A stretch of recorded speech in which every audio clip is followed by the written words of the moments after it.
कशीदीप prime news में आपका स्वागत है। ताज़ा खबरों को देखने के लिए कशीदीप प्राइम न्यूज के साथ बने रहे। वाराणसी में आज पिंपरी चिंचवड विश्वविद्यालय पुणे महाराष्ट्र के द्वारा शिक्षा के क्षेत्र में विशिष्ट योगदान देने वाले सम्मानित शिक्षाविद, प्रधानाचार्य व शिक्षकों का सम्मान समारोह का आयोजन वाराणसी के रेजेंसी होटल के सभागार में किया गया।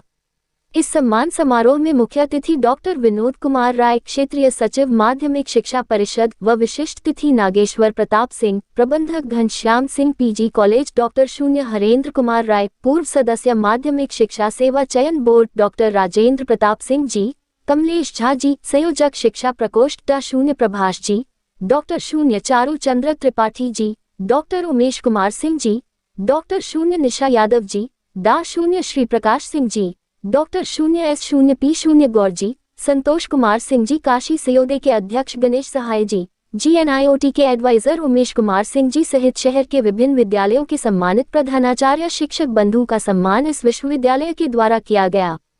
इस कार्यक्रम में माध्यमिक शिक्षा के गौरव के रूप में डॉक्टर जयप्रकाश पांडे जी के निधन के उपलक्ष्य में शोकाकुल परिवार 2 मिनट का मौन रख करके उन्हें श्रद्धांजलि अर्पित किया। इस दौरान इस विश्वविद्यालय के वरिष्ठ ट्रस्टी, मैनेजमेंट के सभी अध्यापक गुण एवं सम्मानित साथी उपस्थित रहे। अजीत पांडे की रिपोर्ट, वाराणसी।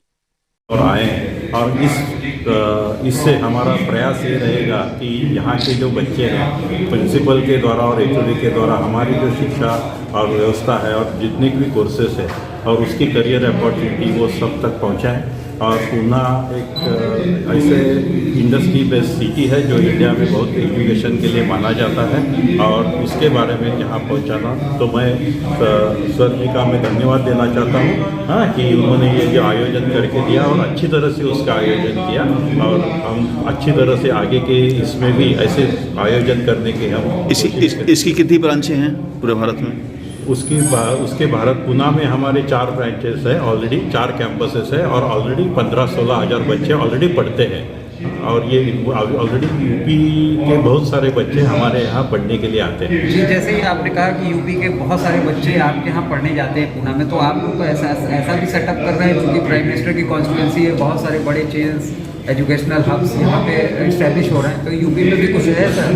ऐसे आगे के इसमें हम देखेंगे, आगे के जो का ये आता है उसमें हम उसमें सोच सकते हैं आगे कुछ ऐसी प्लानिंग। हाँ, अभी तो जो है उसमें कॉन्सेंट्रेट कर रहे हैं, लेकिन आगे ऐसे सोचेंगे। गवर्नमेंट एम्फसाइज कर रही है कि एजुकेशन टू ऑल, तो उसमें आपकी यूनिवर्सिटी कैसे अपना एक्चुअली हमारी यूनिवर्सिटी ने ऑलरेडी न्यू एजुकेशन जो पॉलिसी है जो सेंट्रल गवर्नमेंट ने उसका इम्प्लीमेंटेशन लास्ट ईयर से पूरी तरह से किया है। हाँ, और हमारे यहाँ ये एकलव्य कॉलेज है जो लोकल लैंग्वेज में एक कंप्यूटर कोर्स भी हमारे यहाँ पढ़ाया जाता है, that is a new education. Vocational courses, skill based education courses जो because our college is basically located in a industrial belt, तो उसके वजह से जो स्किल बेस्ड एजुकेशन है, इंडस्ट्रियल इंटर्नशिप है और जितनी भी फॉरेन यूनिवर्सिटी के कोलैबोरेशंस के हैं वो सब हमारे लिए पॉसिबल होता है। बहुत साल का 32 ईयर्स का और हम बच्चों तक उसको पहुंचाते हैं। नेशनल एजुकेशन पॉलिसी की आपने बात की, गवर्नमेंट भी उस पर एम्फसाइज कर रही है, तो क्या लगता है कि ये फॉर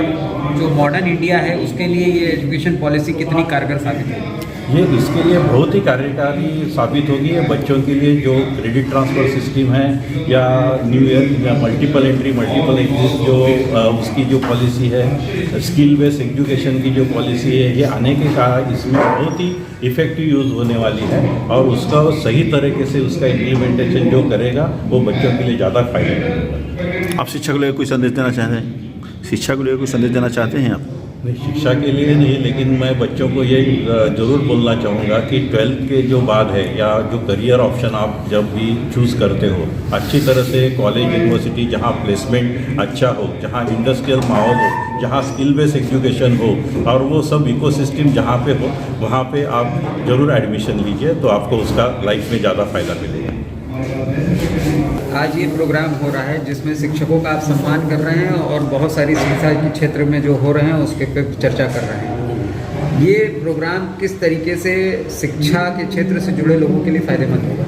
ये पहले तो मैं बता दूं, शिक्षक सम्मान भी नहीं है हमारे लिए, पत्रकार बंधु भी हमेशा सम्मानित रहते हैं।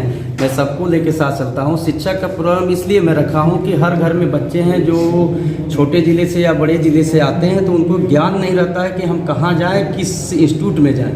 इस तरह का प्रोग्राम रख करके हम बच्चों को प्रेरित करते हैं, पेरेंट्स को, शिक्षक को प्रेरित करवाते हैं कि अच्छे से अच्छे इंस्टीट्यूट में जाएँ।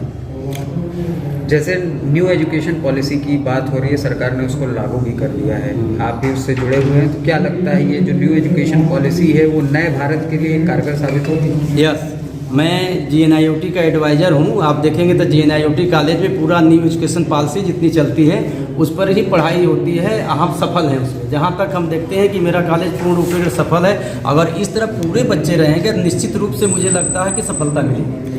एक बात आपने कही कि जो बच्चे उनको सही गाइडेंस नहीं मिलती है, इसलिए वो गलत तरीके के कॉलेजेस को चूज़ कर लेते हैं अपने करियर को